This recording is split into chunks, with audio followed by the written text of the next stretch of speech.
Good evening, ladies and gentlemen, and welcome to another edition of the Cerebral Smack Talk live on YouTube.com. It is good old MF Michael Fletcher alongside Anthony Florio and Dee Woodson.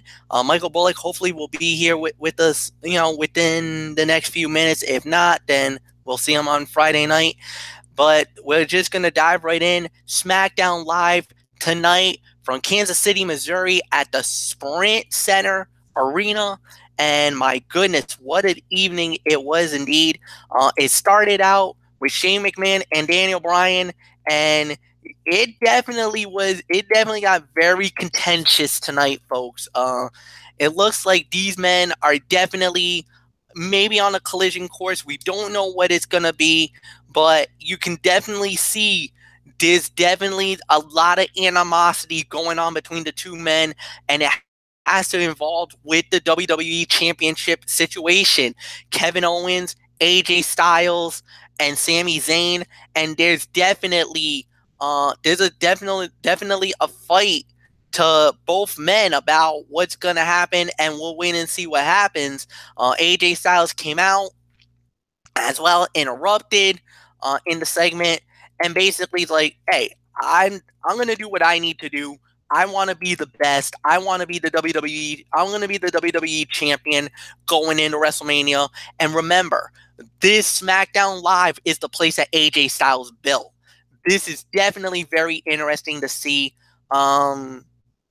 Definitely, I guess you could say segment of the night as it pertains, because there wasn't really that many talking segments, to say the very least. So this was solid enough for me. Anthony Florio, come on in, give me your thoughts about it. Well, I'll tell you, MF. I agree. It was the segment of the night, no doubt about it. And it's getting to me again. This whole Shane and Daniel thing. I mean, I thought we were, avoiding it for a bit, but now it's back in play, and damn shame, because I've been getting tired of this. I mean, for the last several weeks, I have been, very critical of this whole thing, because you remember what I said. I mean, when the SmackDown Live first started, the new era, Daniel Bryan said it was not going to be about us. It was going to be about the superstars that were going to, in the land of opportunity and all that. And here we go again, hypocrites. But the line that Shane delivered about Daniel Bryan living vicariously was very strong and did get a reaction from the crowd. I definitely, it's very intriguing to have a Shane and Bryan feud simmering for Mania, perhaps. But until WWE comes out and says Bryan's procedures and treatments have worked and he's actually cleared to wrestle, it just feels like manipulating a tragedy in someone's life into a storyline that just does not need to exist for the show to be successful. So I love both guys, like I've always said. I mean, I very much respect and appreciate Shane O'Mac and Daniel Bryan. I really do. But the power struggle thing is not doing anything for me. It's not doing anything. No. So and that's what I said has been the biggest problem for SmackDown Live all these last couple of months. So hopefully this will end soon enough, and probably going to lead to something for Mania, some sort of a power struggle match. I don't know. We'll see. I hope I'm wrong, but big bunch of hypocrites. They said it wasn't going to be about them at first. Look where we are now. It's all about them. You're making AJ look weak. You're making Kevin Owens look weak. You're making Sami Zayn look weak. Boy, howdy, those guys deserve better. That's all I can say on that, especially Styles. I mean, he's your flag bearer. He's your franchise right there. And you're making him look like a stupid idiot and a mutton head. And for that, Shane O'Mac and Daniel Bryan both need to be on the list as far as I'm concerned. So that's all I can say on that. So, yes, segment of the night, but in all honesty, this angle right now for me, going to go away. X-Pac heat. Wouldn't you agree, Dee Woodson, as we bring you in? Okay, they're not going to allow that. Yeah, I think I pretty much agree with everything he said, so I'm not going to say much more on it. So,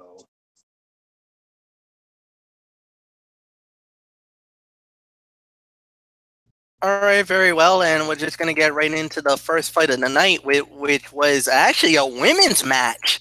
Yeah, Charlotte Flair going up against Liv Morgan. Charlotte Flair gets the victory, the figure 8. Anthony Florio is all yours. Yep, I gotta be the man who tells it like it is again. And when I say that, that's usually not a good thing. And all right, I'll give it 2 stars for the effort. This match would have benefited from the type of promos that Roman Reigns and Bray Wyatt got on Raw last night before their match. Just some emotion to set the table. And then the commentators were saying, "Oh, maybe did Charlotte request this match? I mean, why would she do such a thing? Because she's all alone. She has no backup in the whole 9 yards." But, she did win the match eventually. And, it was an okay match. It was nothing really special for me. It kind of had the feelings of a ho-hum Divas fight, if I'm going to be real honest. But, they put in the effort.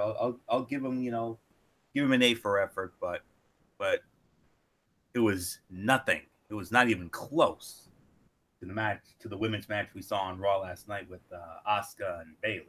That was 10 times better than this match here. Even though I am high on the Riot Squad, especially Ruby Riott, the Punk Princess, and Dark Angel, as I call her, but Liv, I mean, I gotta be honest. Beautiful girl, yes, but here's the thing: you're the weakest of the herd, darling. That's all I can say on that. She's the weak link of the Riot Squad, because we all know Sarah Morgan's the muscle, and Ruby, as the leader, she is a solid wrestler because, from her indie background and NXT. But Liv needs a lot of work. And she does good in tag matches, whether it's 2-on-2 or 3-on-3.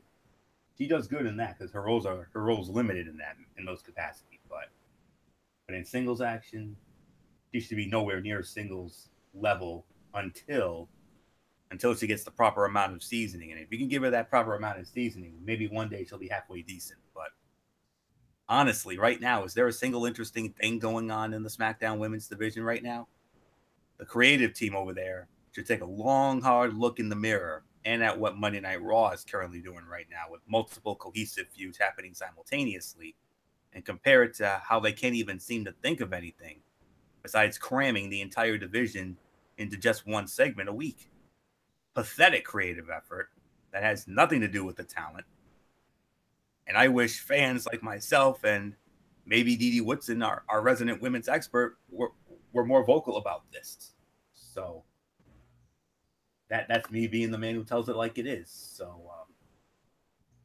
sorry, but that's just the way I feel. I mean, the women's division right now on SmackDown Live, I mean, there's really nothing going on. I mean, what's going on Raw? I mean, we got some great things going on Raw. I mean, first ever Elimination Chamber match coming up.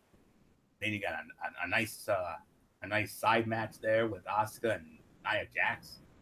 Right now, I got to be honest, the Raw women's division is definitely better than the SmackDown women's division because they've got purpose going on right now. I mean, yeah, I know Charlotte wants to, quote unquote, bury the Riot Squad. So far, so good. 1 down, 2 to go. I don't know who she's going to go after next. Is she going to go after the muscle and Sarah Logan, or is she going to go after the leader in Ruby Riott?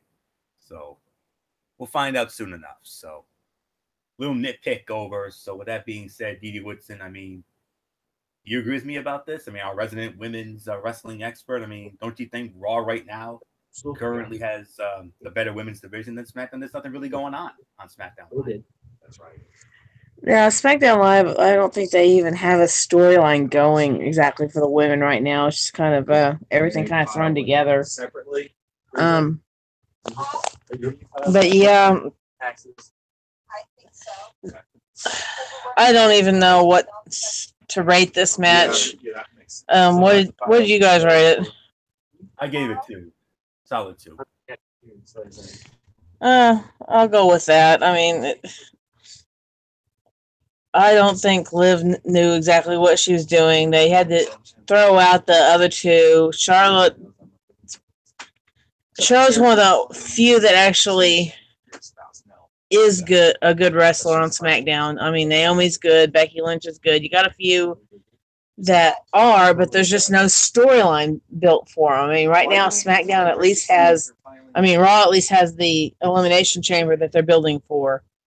SmackDown really don't have anything going for the ladies right now, other than you have Bozo there with her Money in the Bank title. But other than that, there's not much going on there, so not much more I'm going to say about it. Fletch, it's yours. All right, you know what? Allow me to play devil's advocate here. And I know it's probably not going to matter, but let me just throw this out there. Monday Night Raw is a 3-hour show. You got twice as many women on your roster than you do at SmackDown.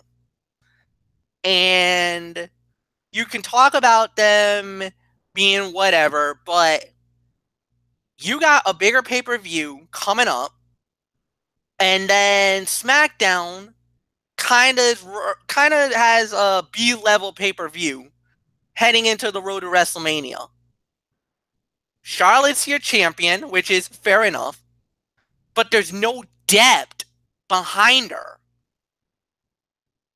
This is a problem when you got too many faces on the good girl side that can't really challenge Charlotte Flair. So how is that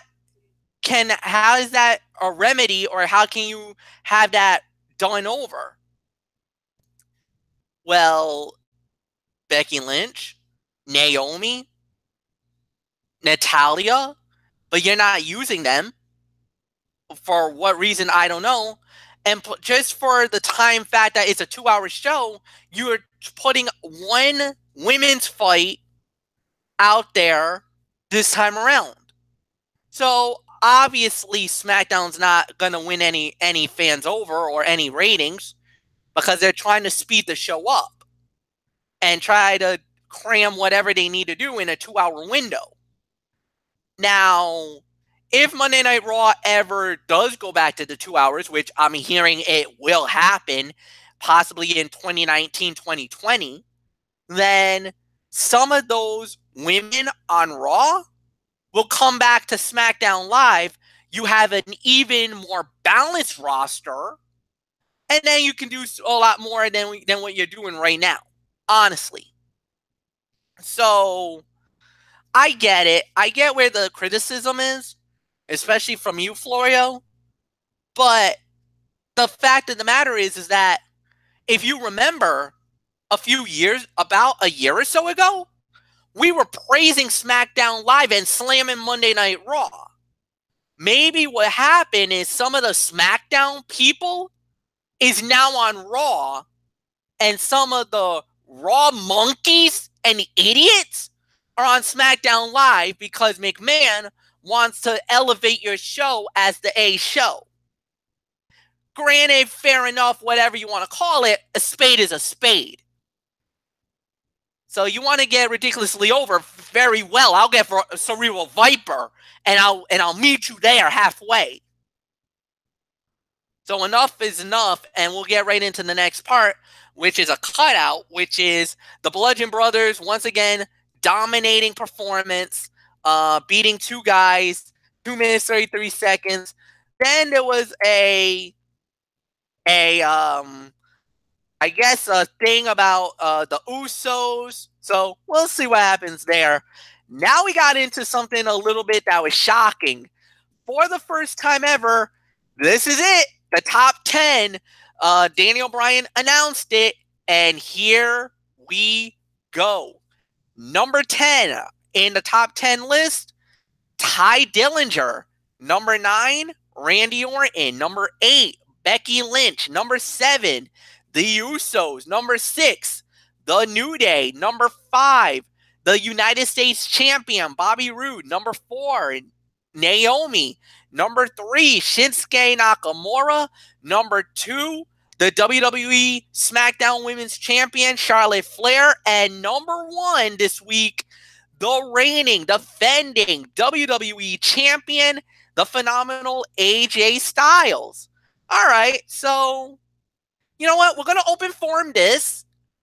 give me your thoughts on the top 10 list. Whoever wants to take it, take it. I liked it. I thought it was pretty good. That Dillinger at number 10, I was a little shocked about. That's going to be my big gripe. If anything, I thought Rusev deserved to be in this list. I don't know why he's not in it. That's the only gripe I got. As far as the rest of them, I got no qualms, no problems with it. So, Florio, I guess if you want to jump in, go ahead. Give me your thoughts on the top 10 list. They ought to call that the names drawn out of a hat in random order ending, and then the two champions. I'm sorry. I think it's already rather suspect in terms of having any sense of being based on anything. I thought it was going to be, you know, basically possibly a contenders list or something. I mean, why are the champions included? I thought it was going to be a list of people who were supposed to be due more opportunity. Don't the champions already have enough of that? I might have missed the point of it when Daniel Bryan talked about it, promoted it last week. And you're absolutely right, MF. I couldn't agree with you more about Ty Dillinger. What in the world has he done to earn a spot, let alone number 10? He's hardly on TV. I can't remember the last time he's ever won a meaningful match. So honestly, Dillinger does not belong in that list whatsoever. I mean, and I, like I said, I thought it was going to be, you know, possibly people who were due opportunities. And I don't know. I mean, I probably misinterpreted it. I don't know. But Orton at 9. Yeah, because, you know, he's, you know, in and out at times. Becky Lynch, you know, that's fine. You know, Usos are the tag champions. I mean, how are the New Day higher? I don't even know why the New Day's even higher than the Usos. The Usos are the tag team champions. Bobby Roode definitely deserves to be in the top 5. He is the United States heavyweight champion. Naomi at 4. I mean, based on her athletic ability, I think that. I mean, I love Naomi. Don't get me wrong, but I think that was a little bit of a reach. If I'm going to be real honest with you, top 3 is fine. Shinsuke Nakamura, of course, winning the men's Royal Rumble match, definitely should be in the top 3. Absolutely. Charlotte Flair's the women's champion. I mean, she's on top of her game right now. And of course, AJ is the WWE champion. And I'm honestly surprised. Where was Sami Zayn? Where was Kevin Owens? Honest to goodness. And yeah, you're right, Rusev. I mean, where was he? He should have been in that list too. But or I could even make an argument for Baron Corbin. I think you could have made an argument for him, honestly. But yeah, so like I said, I thought it was going to be a list of people who were supposed to be due more opportunity. I probably missed the point of it, but I don't know. But still a little rather suspect as far as I'm concerned. Well, they did say, and I remember Daniel Bryan said that the voting was done by basically him, Shane McMahon. No, they weren't due votes. Well, Daniel Bryan said him and Shane McMahon were not going to be a part of the voting process. Then the voting was from the SmackDown stars.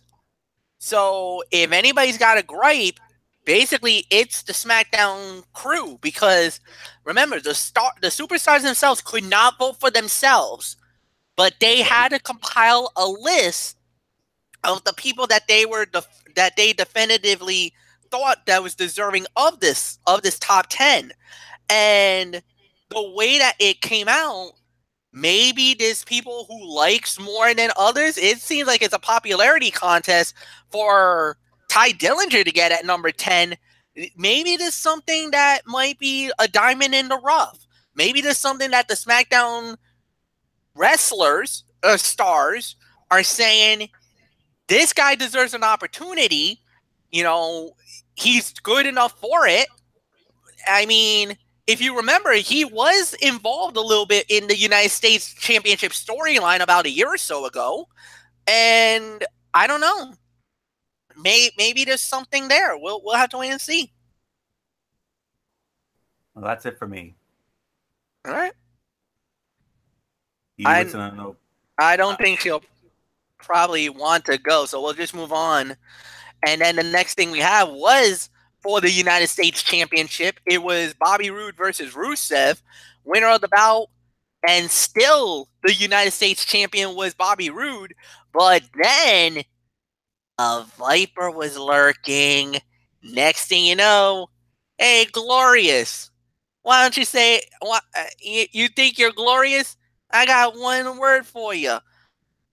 Well, 3 little letters. RKO.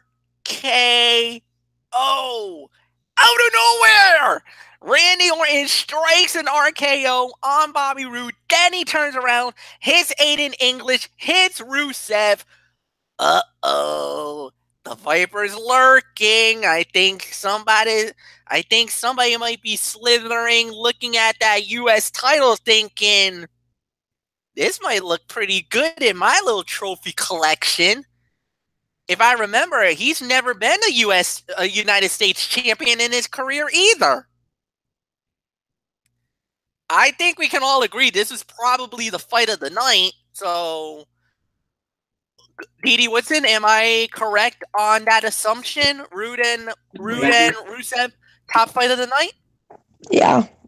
Yeah, I would agree with that. It's definitely the fight of the night, and definitely one heck of a after match segment, I guess you could call it, with Orton. I mean, he made his statement known tonight, and he definitely came out there and said with no words at all, basically said, "Hey, I'm here. This is what I'm coming for. This is what I want." So, yeah, it's definitely the fight of the night. I'm going to give it probably about 3.5 to 4 stars, which is probably rating it a bit high, but heck, it deserved it. I mean, the match was very entertaining, very gripping, and probably one of the only matches that the fans really seemed like they were actually into. So, not much more I have to say about it. Florio, what's yours? I'm a little iffy on that one. I mean, that and the main event, I mean, I can't really rank one of them ahead of the other. And if I'm going to be quite honest, I think this match kind of overstayed its welcome a bit. I mean, because it had a slow opening pace, there was interference, and poorly timed commercial breaks really took away from the bout. The last few minutes were very good. So I will give this about 3.25 to 3.5 stars for that. One of the top fights of the night, in my top 2, absolutely. I think Randy Orton's appearance would have been better had he just simply hit the RKO on Roode and then just bailed out. That's what I would have loved to have seen him do. But sticking around, just to get RKOs on English and Rusev took away from that moment a little bit. So that's just a small little nitpick. I mean, if it was me, I would have just done it and just gotten out. And I'm sure MF would have done the same thing, seeing that he's the Randy Orton of our group. So that's all I can say on that. Just do your business, hit the 6th spot, and then get out. That's all. Don't stick around. But then again, he don't like anybody. So we all know he doesn't play well with others.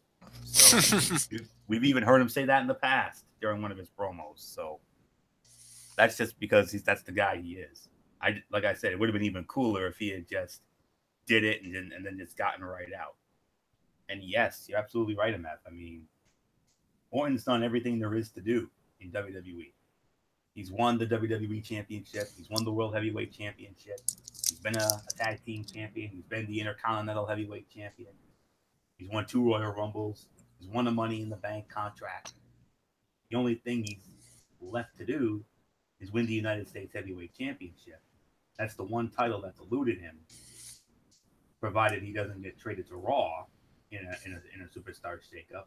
Because if he gets traded to Raw, maybe they could possibly push him as a future Universal Champion. I mean, that would then give him all the accolades that he could make a legitimate claim that he's won every title there is, with the exception of the Universal Championship and the Raw Tag Team Championship. Those are the only belts that's eluded him. Other than that, every other belt that's available in WWE, he's won. So, And of course, he can't win the cruiserweight championship because he's way over the weight limit in the cruiserweight. So he'll probably never win that. So I don't know, but an Orton, possibly Orton in the U.S. title picture, I'm down with that. I'm intrigued, and I would love to see Randy Orton against Bobby Roode. What a match that would be, in the immortal words of MF and Gorilla Monsoon.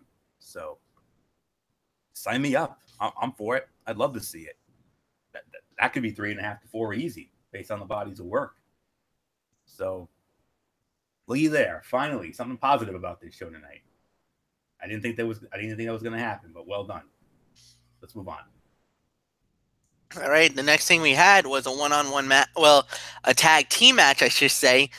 Sheldon Benjamin and Chad Gable against the Ascension. Sheldon Benjamin and Chad Gable gets the victory, 6 minutes, 33 seconds. All right, guys, I'm going to leave this open for debate. If you guys want to cut it out, I will do it, and we'll go right into the main event. If not, then if you guys want to talk about it, then I guess the silent. It was really like another 2-star effort. I mean, if all Sheldon and Gable had to do was wrestle, they'd be a lot better off. I could go as far as to say I think they could use a mouthpiece. I think they could use a manager at this day and time. That's all I can say. All right. Let me throw the question at you then, because you brought it up. Who would be the perfect manager for Gable and Benjamin in your eyes? Well, I can't say Heyman because he's on Raw and he's got Lesnar, so we can't use Heyman. I really don't know. I mean, who's really available when it comes to managerial services? I really don't know. But just a thought, just a random thought. That's all. Okay. I don't know. Just move on to the main event. All right, we'll do that then. Well, actually, first off, I want to announce that there was a match set for next week. Dolph Ziggler one-on-one with Baron Corbin. And then in the main event, we did have Sami Zayn versus Kevin Owens. The winner of the fight would get to fight AJ Styles at Fastlane for the WWE Championship. Unfortunately, the fight gets thrown out. Double DQ happens because AJ decided, they ended up doing a 3-man brawl. Daniel Bryan comes out and he's like, you know what? All right, I've seen enough. At Fastlane, AJ Styles, you're putting your WWE title on the line against both Kevin Owens and Sami Zayn. Triple threat fight. It's done. Done deal. That's what's going to happen. Oi. All right. The fight was good. The fight was fine. Good main event. 3 to 3.5 stars. I'll give you that. But what the heck, man? We're going down the road again? Really? All right. I get it. It's a triple threat, so that's fine. True triple threat with these 3 men. But honestly, why does Owens get another shot? I don't want to get another shot. I'd rather see it be Sami Zayn versus AJ Styles one-on-one. And then Daniel Bryan, why would you? I mean, I think Bryan's got it out for AJ, guys. I'm just gonna call it. I don't give a damn. I'm just gonna call it. I don't care if I piss off the Yes movement because this pisses me off. This pisses me off. AJ Styles, Daniel Bryan knows for a fact that he can't carry the jockstrap of AJ Styles. He can't. Because of his injury or because WWE will not allow him to wrestle. So now he's going to dump on AJ Styles. Great way trying to bury the face that runs the place of SmackDown Live. Good job, Bryan. Good job, you freaking idiot. Florio, go. Well, MF finally agrees with me. All right. I know it pained you to say that, MF. I know it really did. Because I know you bleed the SmackDown blue till you die. I know. Just like I bleed the Raw red till I die. Absolutely. But you're absolutely spot on. I mean, yes, the fight was my other fight of the night, 3 to 3.5 stars. Absolutely spot on there. I really honestly did not want to see this stretch out for another 6 weeks, but here we go. Here we go.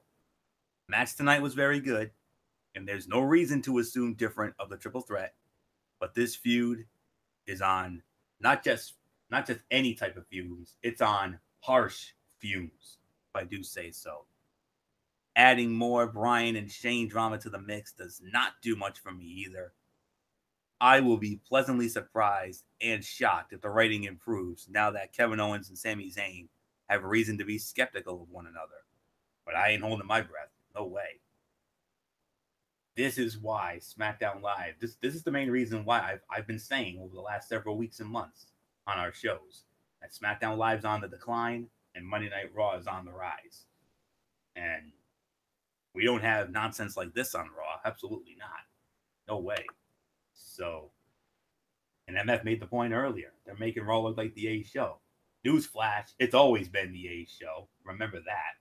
And this week, based on the products we had on from tonight and last night, Raw won hands down.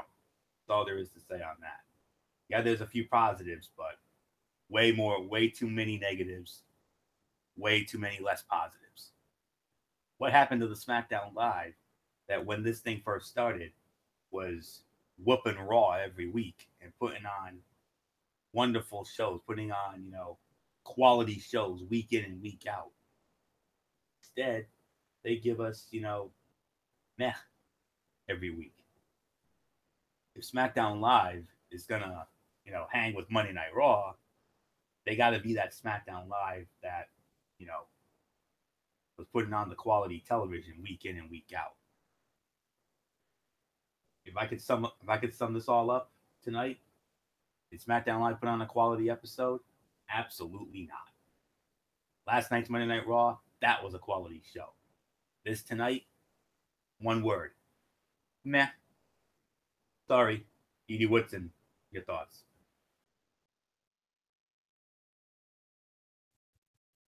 We're not going to the. Okay, I'm not impressed with the main event. You guys can rate it 3 stars if you want. I'm not impressed with it at all. In fact, -1 star. Kevin says -1 star, and this is what my Mikey says.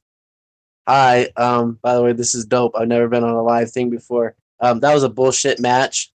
Before my Four Loco kicked in, I did not know what was happening because he just randomly decided to go talk to AJ. And, AJ is pretty dope. But on top of that, don't get in his face because he's a badass. Yeah, Georgia. What a bunch of idiots. So, and by the way, my dad, he called it out. 3-way, whatever he said. It's the same bullshit from the 90s, whatever. It's just the same shit. I think all the people who watch in the WWE universe, shout out. It's a lot of bullshit. It keeps working. Nothing new. But by the way, this is dope. Peace out. Okay, there's your special guest for the night. From Michael Woodson Vlogs. So there's his shout out for his YouTube channel. Yeah, I was not impressed. In fact, you guys know me. I do not like BS finishes, and that's basically what this was. It was a BS finish. They had to throw the match out. What's the point in even having the match if you're going to end up throwing the match out in the end and making it a 3-way? So, yeah, I'm tired of Owens. I'm tired of the feud that we've got going with Shane and Daniel Bryan. Tired of the fact that they're using AJ Styles like this. So, I'll give it maybe a 2.5. I hated this finish. I hated the way the match went. So whatever. Whatever, you just go on. Nuke the creative team. Nuke corporate. We'll just throw it out. Go. Yeah, I like the little monkeys that we got on here. See the little monkeys? That's the creative team for WWE. Amen. I like these monkeys because that's exactly what we have riding SmackDown right now. No creative filter. I'll admit, I like SmackDown better than Raw because Raw gets boring being 3 hours long because they don't know how to fill a 3-hour show. But I hate to say this, but lately Raw has been better. So, yeah, the monkeys definitely need to go back to the zoo and let's get some real creative writers in there. So, Fletch, I'm sorry I crapped on SmackDown, but It's fine. It's fair. I mean, a lot of the times, hey, you deserve a good. A lot of the times, and everybody knows, sometimes these shows do need a good swift kick in the ass to wake the F up. yeah, I know. And the thing is that And if you remember, my Michael over here is hoping he didn't get you in trouble for saying the BS word. So it's a TV-14 show, Mike. Don't worry, it's all good. Yeah, because he actually sat in here. I think watched most of the last hour with us. So Yeah, which is fine, which is fair enough, and I'll openly admit it. It's been a major letdown. SmackDown Live has definitely not done its job, and a lot of people's wondering what is going on. Why are they not doing it? Are they just are they holding for WrestleMania season? I don't know why, because if you're trying to compete with Monday Night Raw, then you got to give us quality shows. You got to deliver in every facet. And right now, it looks like they're just kind of. It's like they're being lazy with their booking, lazy with their storylines, lazy with everything that's going on, and it's depressing. Even for me, as a fan of SmackDown Live, I just feel like right now it's just kind of, it is a little bit of a letdown. Sorry, Didi, I actually muted your mic here, because I just need to get my point out, and I'm just gonna be openly honest about this. It just feels like Raw is just more geared for their pay-per-view, and SmackDown is kind of just waiting. They're just sitting back, because they're thinking, all right, Raw got the first pay-per-view, so let them do what they need to do, and then we'll get our say in, and then we'll move. But the thing is that you're so close to the road to WrestleMania, there is no breaks. You cannot do this. And I feel like SmackDown they're not taking it seriously like we are. And that's why, because remember, the Creative Monkeys thing was about Monday Night Raw about a year or so ago, because we were absolutely getting on Raw for everything that SmackDown is doing right now. It's like, guys, what are you doing? You're recycling the stupidity and moving it to the other show. This will not work. This is cringeworthy at best. And I'm going to be real brutally honest with you. This is easily, possibly the worst SmackDown of the year of 2018. I'll even call it. This is the worst SmackDown of the year. This is at least a 3-star SmackDown show. I could even go lower, but I'm gonna hold hope that whatever it is, whatever they're doing, that SmackDown will get their heads out of their butts and give us some good shows from here on in. Because if you start giving this crapola and continue to give us the garbage, we're gonna be in big trouble. and I really mean it. Sound the alarm and fire off the bell, because we're gonna be in full scale panic mode on Team Blue. About a year, like I said, about a year and a half ago, we were well, no pun intended, but we were banging the monkey, hitting it upside the head, slamming the panic button for Monday Night Raw, wondering what the bleep are you boys doing? Now I gotta say it right now, SmackDown Live, what the hell are you guys doing? I mean, holy crap. I don't know what else there is to say. So we're just gonna move on. Get this out of the way. Enough for SmackDown for one night. Florio feed these monkeys the bananas and then get them the hell off my show, please. Yep, I got a feeling this is gonna be a weekly thing, unless they wake up and actually give us that quality television they were giving us the better part of the last year and a half ago. But yeah, I don't know what else there is to say, honestly. 2 to 3 out of 10 for me. You're absolutely spot on, MF. Worst show of the year. The Owens and Zayn main event was good. Orton, the Rude and Rusev U.S. title fight was good. The opening segment was good. Everything else, just okay. But like MF said, you guys are on the road to WrestleMania. Okay is not going to cut it. And yet you're continuing to make AJ Styles look like a monkey, no point intended, as well as a stupid idiot and a mutton head. And hey, AJ, if you get sick and tired of SmackDown Live treating you like garbage, we'll happily welcome you on Monday Night Raw with open arms. We will not make you look like a stupid idiot or a mutton head. No doubt about it. We'll make sure you get the top-notch competition you want, different competition, not the same old guys week in and week out, month in and month out. But hey, I mean, he was rumored to go to Monday Night Raw last year in the Superstar Shakeup, but that didn't happen.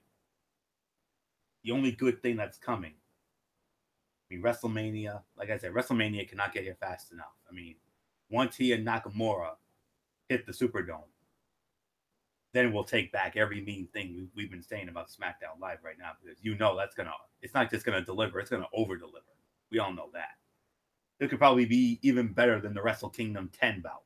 That's all I can say on that. Hope I'm right, but we'll see. But nonetheless, 2 to 3 out of 10. I recommend if you need someone to take a cat nap to, whether you had a long day on the job or not. I can't think of a better way I can't think of anything better for you to snooze through, because this show for me was an absolute snoozer. The early part of it, I mean, I'll admit, I there were points during this I actually did fall asleep because I was so bored out of my freaking mind.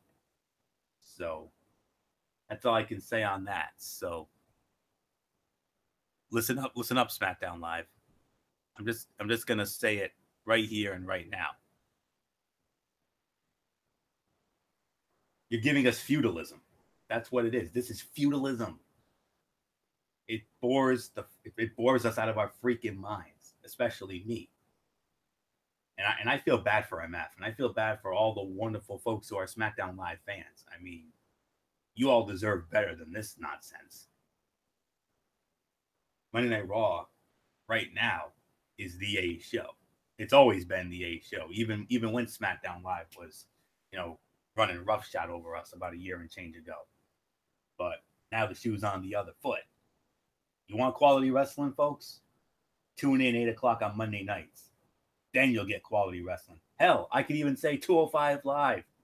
They've been giving us quality shows the last couple of weeks.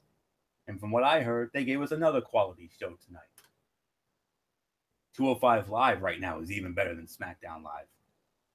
That's all I can say on that. So 2 to 3 out of 10. No doubt about this. And as a Raw guy, I'm loving every minute of this. Oh, I'm loving every minute of this.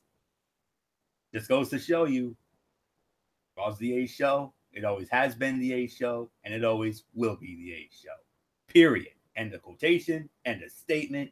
D.D. Woodson, take this home before MF goes into his Mikey's mindset. Definitely a 2 out of 3 star show. Oh, by the way, I'm back on the mic. This past Super Bowl Sunday, I got the opportunity to watch my brother-in-law wrestle for Kent Middle School, and I had more fun watching Kent Middle School wrestling than I had fun watching WWE. And that says a lot. Middle school wrestling was more lit than the WWE. That's all I got to say. Wow. That's saying a lot coming from someone who doesn't watch it regularly on TV. And plus, I'm a wrestler, kind of. What? And his brother-in-law is how old's Dom? He's 12 years old. He's 12 years old in middle school doing amateur wrestling. We're undefeated. He only lost 3 out of the whole up to districts. He's still going to state. Yeah, so that tells you something right there, that the amateur wrestling for even the schools is better than what we're getting right now on SmackDown. Which is sad. I mean, I'm happy that they're able to, do really well in the schools, but it's sad that you can't depend on the professional wrestling to deliver more than you can amateur school wrestling. So, That's actually worse. not much more I have to say about it. All I know is this definitely was one of the worst SmackDowns, and I'm sorry that it was so bad. I wish there was a way for us to change it, but unless you have a way of getting a hold of corporate and letting them know how the fans actually feel, and that it's more enjoyable to watch kids wrestle over adults, especially when they're 12. Then They're just learning. there's not much we can do about it. I guess you all can try to do a letter writing to WWE and say, hey, look, we don't like this. Let's change the product. Probably won't get anywhere, but you can try. They should start chanting, "This is bullshit." Actually, I know they were definitely chanting that for Raw 25 at the Manhattan Center. Yes, They were demanding refunds and everything else. And yeah, they were. They were so mad. Yes. Raw 25, I hate to say, the Manhattan Center got the worst end of that deal, and that really sucked for the people who were over there. I felt really bad for them. I mean, two 205 live fights, and then you had only Taker come out to do a promo, DX to come out to do a promo. They really did nothing, and they paid between $400 and $800 for those seats. I mean, not the finest moment for Monday Night Raw, Florio. You talk about how bad SmackDown was, and Raw 25. I'm sorry, that sucked. Big fat monkey balls, if you know what I mean. But we'll leave it at that. Dee Dee, thank you very much as always. We'll see you next week, my love. Definitely, since my schedule basically dramatically changed in one day. Yeah. I should be here every week for at least a little while. Well, we love you, Dee Dee. We're thinking about you as always and your family. Thanks. And thank you for your family to chime in on our show. This was actually pretty awesome. And guys, you're more than welcome to come back on Cerebral Smack Talk. And if you want to invade on Anthony's show on Monday, you're more than welcome to do that as well. You guys are... good night. He's not usually downstairs at this time of night, but they've actually been working on tax stuff tonight, so he's been down here. He's been down here for a while. Got to see the end of SmackDown, so he got to chime in tonight. So, all right, guys. So, like I said, one last plug. Go in, check on Michael Woodson vlogs, follow his little annex with his family, and the big announcement that they made a few weeks ago on the new baby and the gender of the new baby. It's a girl. It's a girl. We got 3 months left. 3 months, and then we'll have a new grandbaby in the house, or well, in the family. So we'll see you next week. We'll see you guys. Have a good night. You too. Bye. Peace. All right, and we're gonna shift a little gears a little bit here because we had the mixed match challenge here tonight as well, and it was the married couple of the Uso and Naomi, and we also had Mandy Rose and Goldust, and chalk one up for SmackDown Live. They get the victory here. So Jimmy Uso and Naomi got the victory. Anthony, you don't have to recap that. That's a part of my Mikey's mindset from now on. I'll talk a little bit about the mixed match challenge from now on. And this was a decent fight. This is okay for what it was worth. It was definitely a solid match. I'm happy that SmackDown does get the victory.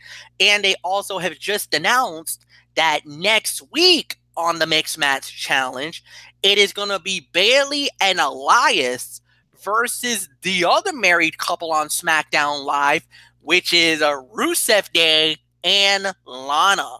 So that's going to be your match next week on SmackDown on the mixed match challenge. So now let's get into one of the biggest nights of the year for the RWA. It was the RWA Night of Appreciation. It went down about a week ago on February 3rd, and I gotta give it to my buddy Corey Landor, Corey Lancour, because he was the one that went to the show. He's kind of the Dave Meltzer of the RWA. I'm normally the one that, I give the results, I give the updates and whatnot. If there's any matches that is announced, I do it right here on the show. But Corey goes to the shows and he normally writes it down, gets all the results, and posts them. And, and I hope, Corey, you don't mind me at least giving the results of these events, and I do want to say that because you are the Dave Meltzer of the crew, I'm more of the, I don't know how you can say, what would I be more of? I'm basically the hype guy, as you know, for the RWA.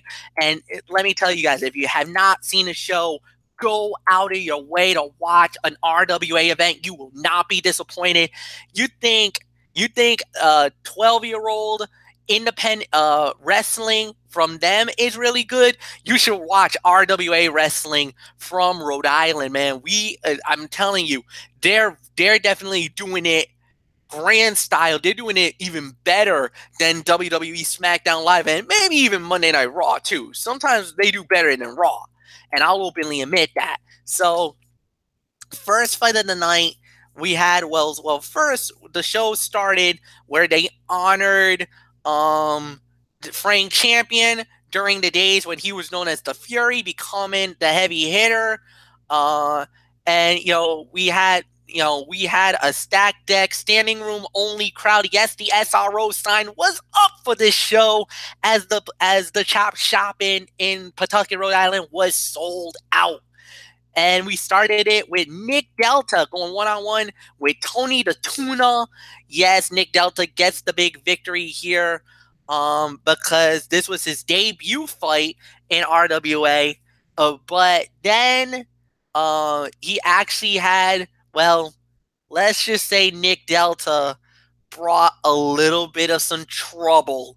And he brought the Alpha Squad. Now, if you don't know the Alpha Squad, they're kind of a group from I think it's RICW, which is another company that's based in Rhode Island, actually not far from the RWA headquarters, and they are actually kind of intertwined a little bit. But RICW's Alpha Squad showed up, and oh my word, this could get really, really, really interesting, to say the very least. We'll wait and see what happens there.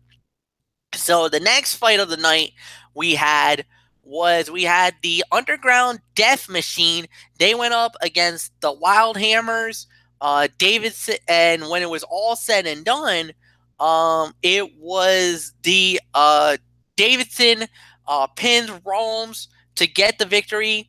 So basically, this was Kevin Giles and Tim Davidson getting a nice little victory here. And they actually have now made themselves very clear that they want an opportunity, and they could be down the line looking at the Middlesex Express for the RWA Tag Team Championship. We'll wait and see what happens down the line. Third fight of the night. Well, unfortunately, Nick Marchand did not was unable to fight because due to a work-related injury, I guess he got himself hurt on the job. You know, not only does our RWA guys normally have jobs outside of professional wrestling, including myself. Yes, I cover RWA in a broadcasting position, but if everybody knows my day-to-day job, I work at Walmart. So I'm gonna say it out there. I'm gonna open it. I don't give a damn. I'll say it. I know Anthony used to be an office guy. He used to work for, I think a bank and some other jobs, and he was an office associate. So we all have lives outside of what we do.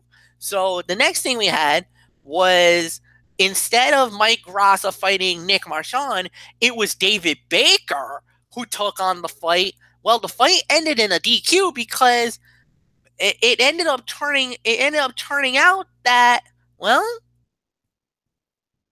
it was Nick Marchand. Basically, he faked an injury. He jumped Mike Grassa. That gave Grassa the victory, and which in turn into David Baker, and Grassa basically decided, you know what? That was a pretty cheap low move. You're gonna get your butt kicked for this. So basically, Mike Grassa and David Baker basically took their frustrations out on Nick Marchand. Marchand ducks out of the way before any other damage can be done, but we'll wait and see what happens there. And the next fight we had was King Leon VI versus the Insane Dick Lane. King Leon VI wins the match. All right, fine. But then the next thing we know, Tom Billington showed up with Christopher Dozier, and basically he grabs and he turns on Dick Lane, takes the Interdimensional Championship, and destroys it with a hammer. Dozier leaves the message that the RWA will be choked and destroyed anyone who gets in their way, meaning we just lost the belt. And I know Dick Lane must be absolutely beside himself because that Interdimensional Championship was really his pride and joy. He took so many man hours working on that belt. And for that to happen, what the bleep is what I would say about that. So the next thing we had was the Main Street Posse, which is Aiden Argo, Danger Kid, and Anderson Lee, and they went up against Kellen Thomas, who's the RWA Hype Champion, The Riot, Jason Devine, and Ricky Medeiros. The winner of the bout was the Main Street Posse. All right, fine. Nice match. Good victory for them. But then, whoa, what's this? The beautiful Deanna on Fire comes back. She's back in RWA. I haven't seen that baby girl in a minute. Glad to have you back.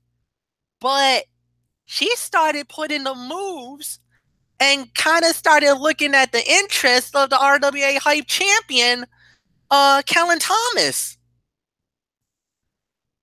Okay, time out. Hold up. Is she really interested in the man? Or I know I'm going to probably get some heat for this. Or is she gold digging? Because she knows that he is the RWA Hype Champion. Could she be gold digging? And because he who has gold has some power.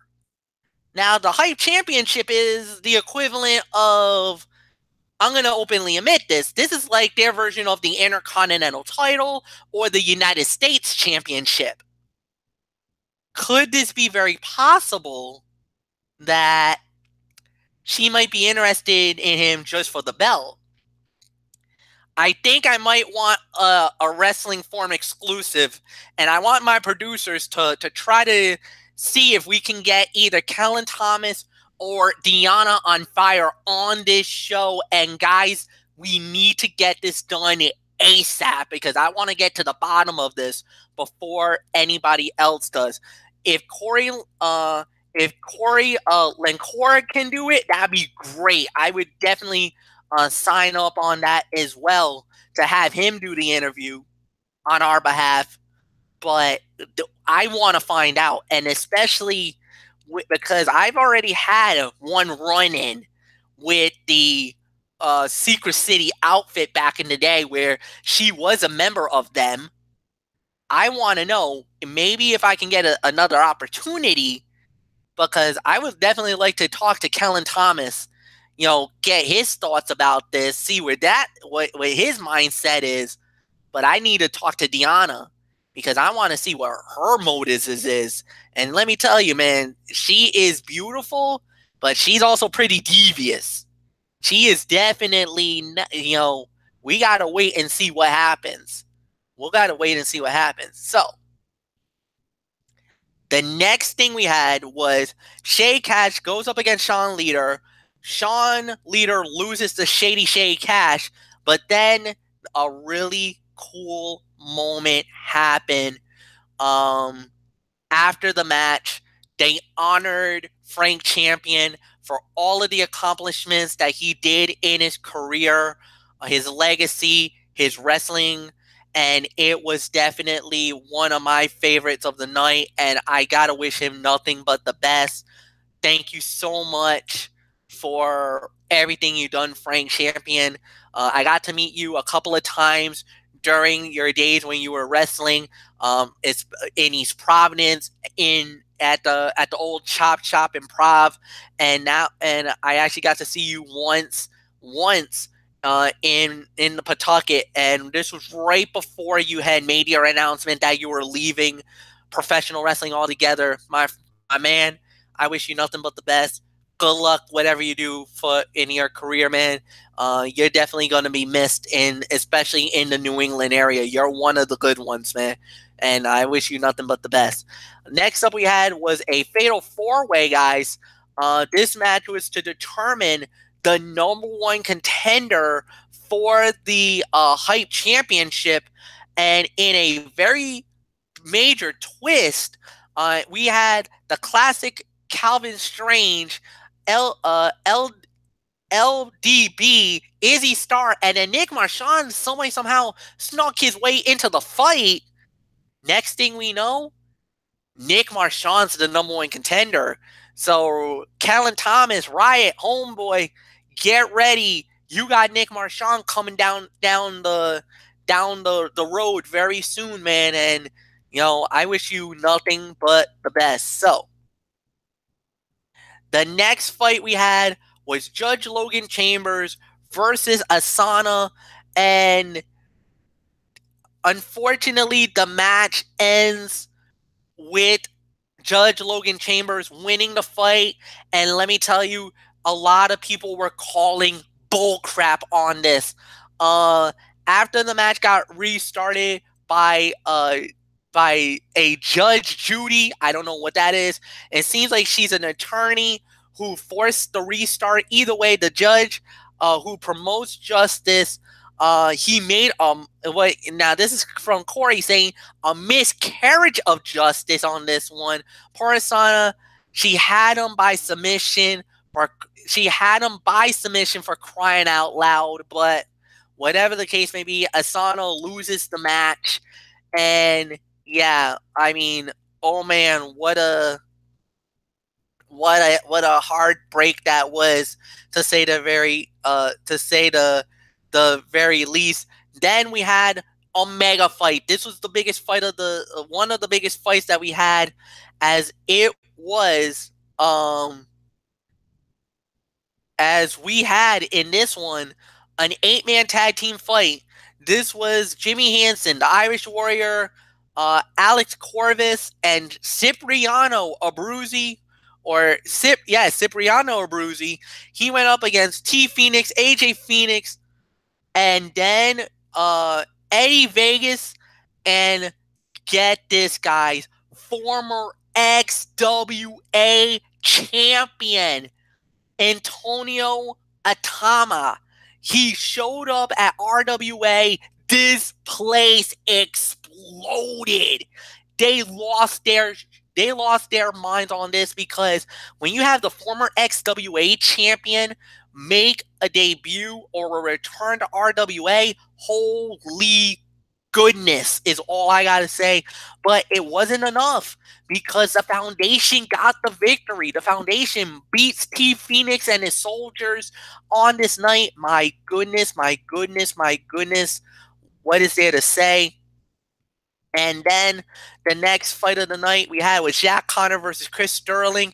Jack Connor gets the victory by submission. That definitely, the losing streak is over. Great for him. I was very happy to hear about this. I try to get a post-fight in. I've been trying to get Jack Connor to, if he wanted it, to do another exclusive interview with me. But Jack's like, Mike, right now, I'm way too busy. Maybe come back to me in a few months. Maybe once my schedule opens up, we'll do something. But right now, I just want to get back on track. I'm focused on winning a championship at this time. I just don't want nothing to stand in my way. So, unfortunately, I got to say no at the moment. I was like, all right, fair enough. So we'll wait for the next time out. The main event was the Stack Deck, Chris Cruz and Mike Montero versus the Middlesex Express. When it was all said and done, yes, it was Mike Montero and Chris Cruz getting the victory in this matchup. And, well, what's going to happen? Well, they are on a collision course now, because next month is the biggest event on RWA schedule. It's Perseverance. And yes, guys, it is going to be for the RWA Triple Crown Championship. The ace, Mike Montero, will put the title on the line against the #1 contender and challenger, the winner of the 2017 Throwdown match. It's going to be him and Chris Cruz for the championship. And on top of that, at RWA Perseverance, we also have just announced today, we had a tag team fight that was also announced as well, as it will be, if I can get this, yes, here it is, it's going to be Team Espanza.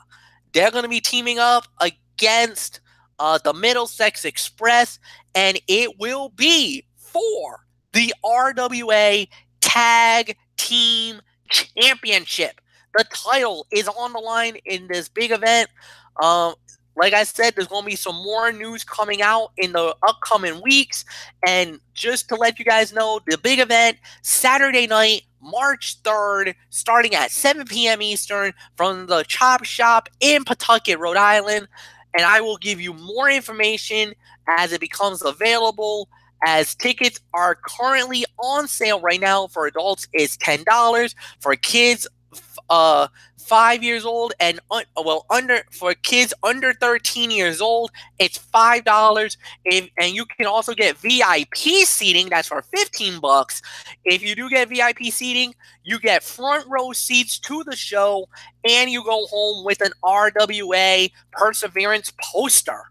So, with that said, that basically puts a bow on this show. Anthony Florio, thank you very much. Dee Dee Woodson, thank you very much. And everybody who was involved on this one. And please note, guys, that coming up in the next few, coming up very soon, we're going to have a major, we got Strictly Sports on Friday night, the fallout from the Super Bowl. On top of that, we're going to be talking about the NFL honors, the Hall of Fame, and we got to get into this. Josh McDaniel does an about face. He has decided to remain with the New England Patriots over the Indianapolis Colts. Let me tell you, the internet is blowing up right now, and a lot of people are not happy with the Patriots. And plus, we also have the NFL rights. Yes, we also have just announced, or we just have found out, that Fox has the rights to Thursday Night Football. They're going to get all the games next season. There is going to be no hesitation. Of course, the opening night game will be on NBC, but every Thursday night game after that will be on Fox. Then we also have Alex Smith traded to the Washington Redskins. We'll get into that. We also will have Blake Griffin. He went to the Detroit Pistons. So far, it's been smelling like roses. They've been undefeated since he come to Detroit basketball. Of course, the NHL power ranking, we should make a note of that and add it to the program. We should. I think that should be added to the docket, Florio. I would talk to the producers ASAP and make sure that we get that Josh McDaniel thing added to it, because that needs to be addressed. I'm not going to wait another week for this. I got a few choice words for that as well. So please get with the producers right now if you need to make sure that McDaniel's story is added to the show.